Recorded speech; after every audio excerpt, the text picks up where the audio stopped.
Hello my friend, does your snare sound weak, thin or just plain bad in your mix? Well don't worry, I've got you covered. Today I'm going to show you some easy mixing hacks to turn that lifeless snare into a punchy, powerful one. First up, I'm reaching for a high pass filter and I'm dialing that up to around 80 Hz. That's going to remove any unwanted low end rumble on your snare tracks. Secondly, notching out frequency nasties. This snare sounds pretty good, but if you've got an abundance of boxiness or harshness on your snare, here's what to look out for. So boxiness, we're looking around the 200 Hz area. Let me crank this up so you can really hear it. I'm going to isolate the snare.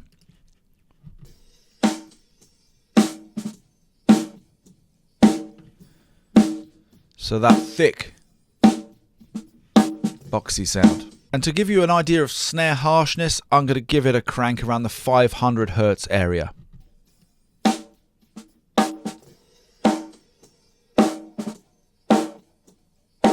Make a cut in either of those two areas if that's what you're experiencing on your snare. Next, we're taking a look at EQ boost, this time around the 2 to 5K area for extra snap on our snare. Let's take a listen.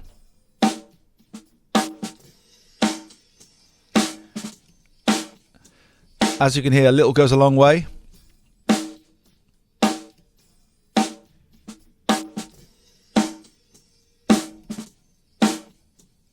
And if you want to add a little bit of air into your snare drum, then 10K onwards is where you're going to find it. Once again, a little goes a very long way.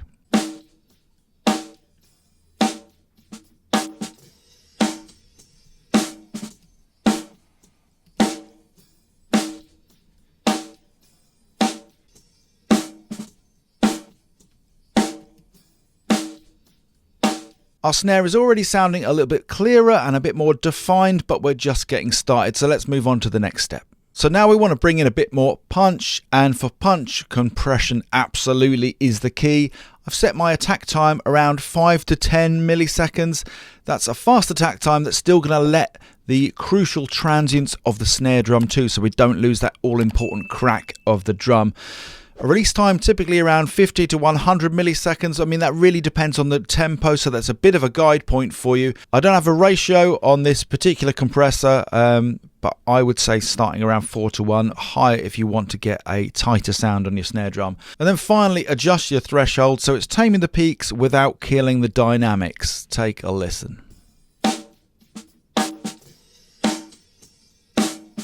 So I've got a gain reduction around 2 to 3 dB.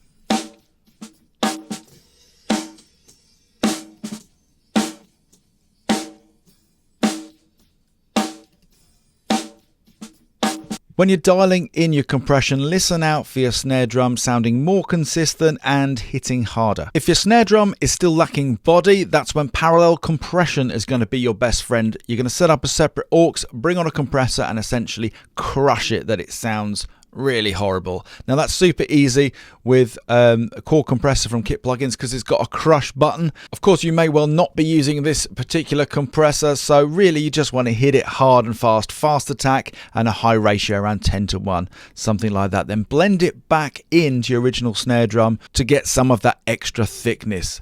Here's my snare smash fader down here. Let's blend some of it in and take a listen.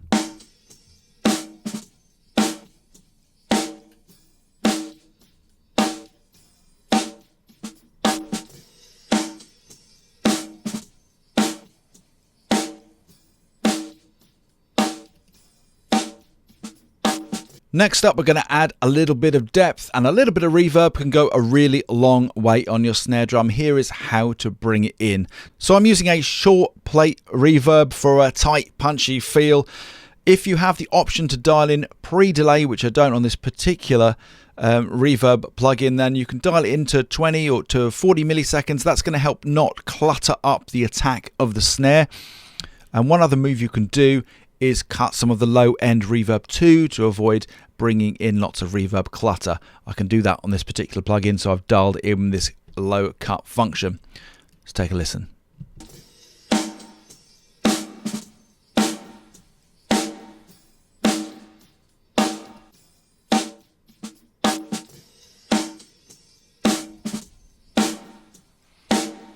Nice, we've added depth without washing out the snare. Now if your snare still isn't cutting it at this point, bringing in a sample can really save the day. I'm using Drumagog here from Wave Machine Labs, and I can now simply dial in a totally different sound to replace that snare sound. So if I bring the blend up to 100%, now this is altogether a fatter snare sound, so I'm just going to blend in a little bit of this into my quite snappy snare sound to get the best of both worlds.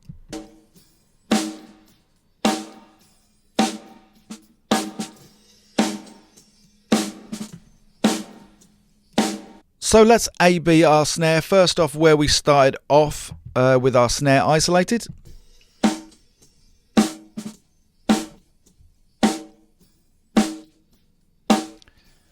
And then with our settings on.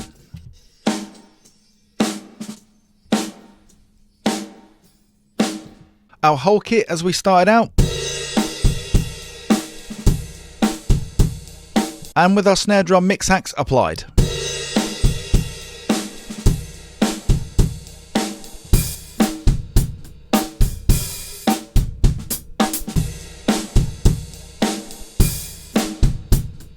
That's it. Those mix hacks will help you to take your weak snare to a punchy, powerful one. If you enjoyed this video today, please don't forget to like and subscribe. Don't forget to grab your free drum EQ cheat sheet. And if you enjoyed this video today, you definitely want to check this next one out.